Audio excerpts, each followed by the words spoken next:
Hey guys, Tima here. In this video I'll walk you through what I did to save the most amount of money, approximately 1,000 euros, in my most recent trip around Europe. So it pretty much marks around a week since I came back from my trip, where I visited 3 countries, which were the Netherlands, Germany and Hungary. So starting off with the most important, transportation. My general rule when traveling is always to invest in your research before buying tickets. Sounds pretty basic, I know, but hear me out. When flying, for example, with your well-known airlines that you're so familiar with, is usually the safest call, but I still recommend to all of my fellow students and everyone who wants to travel on budget to check out some cheaper alternatives, such as Frontier Airlines in the US, Wizz, EasyJet here in Europe, or Ryanair that I used throughout my whole trip.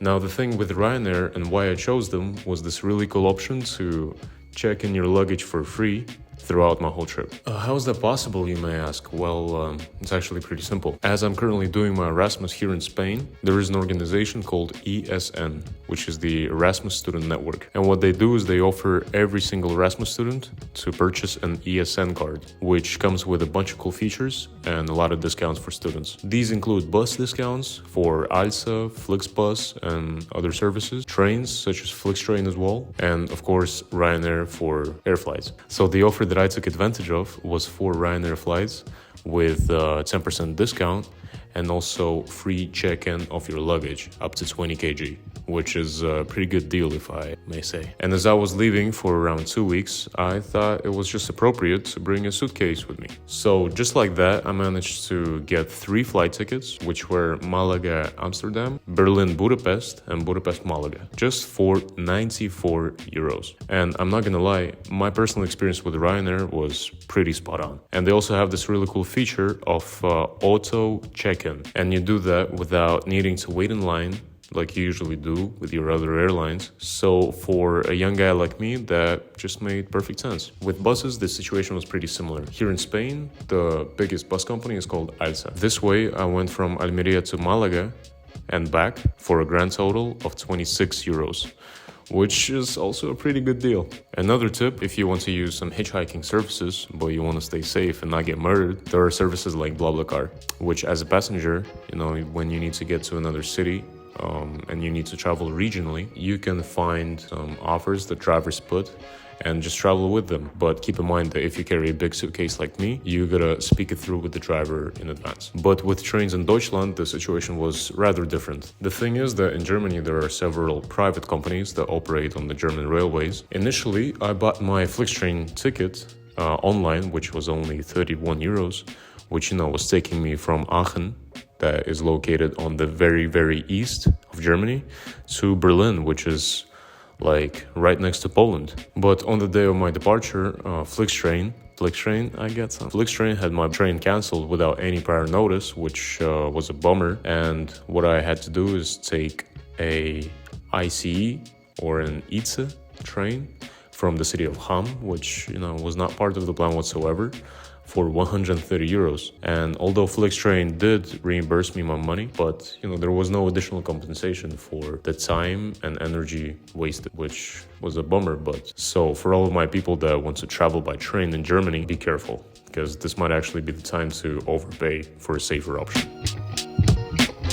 So throughout my whole journey, I only had to pay 100 euros for 2 nights in Amsterdam. Still pretty expensive, but the location was great, which is really something you have to consider when going to a new city. My buddies and I went with the Flying Pig Downtown Hostel, which is located just in the very, very center of Amsterdam, I'd say. Actually 5-10 minutes away from the central station, which was really, really clutch. And the experience there was great. Flying Pig had a vibe of its own for sure.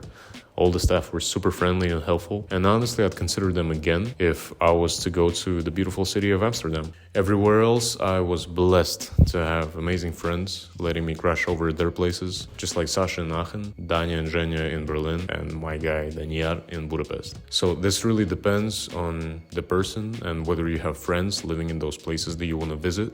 But in my opinion, it's always great to go to a new place when you already have a friend waiting there for you. So just a life advice at this point, check in on your people, because you never know when you're gonna see them next time.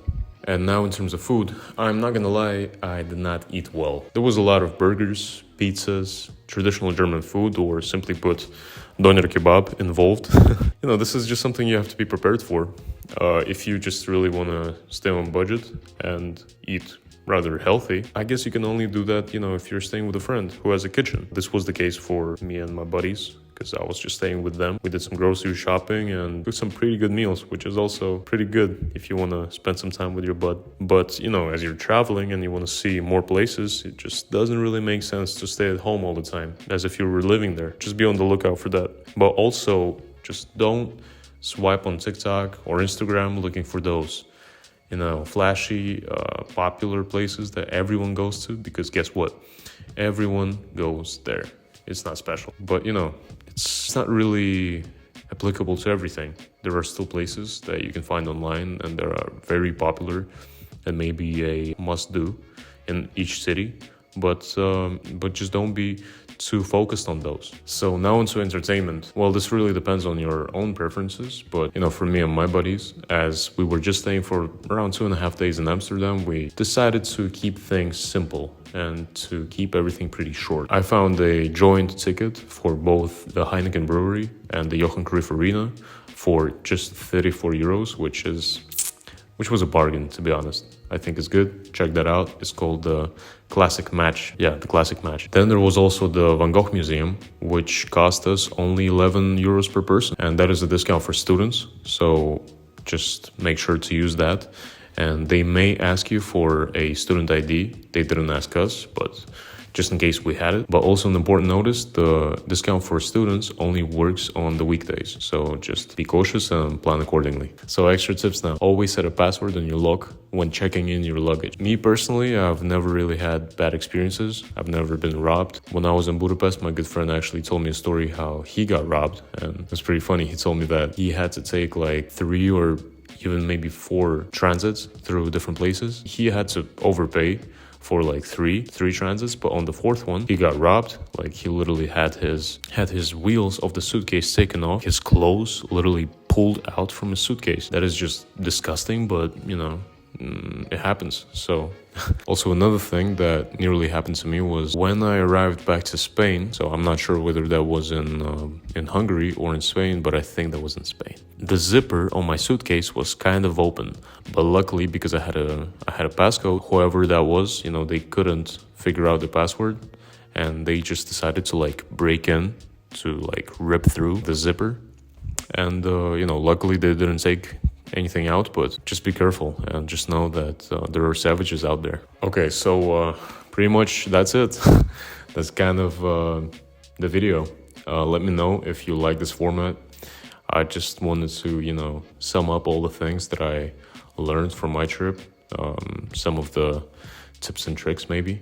Let me know how you like this format, and remember to leave a like and subscribe, because this way you'll support me and you'll support my cause, which is to try to help people. And also I enjoy just talking to you guys like this, whoever it is, whoever you are watching on your phone or on a tablet, or I know some people who watch YouTube on TVs, which is pretty cool, I guess. Thank you, and yeah, don't forget to subscribe. So without further ado, I'll see you guys later, and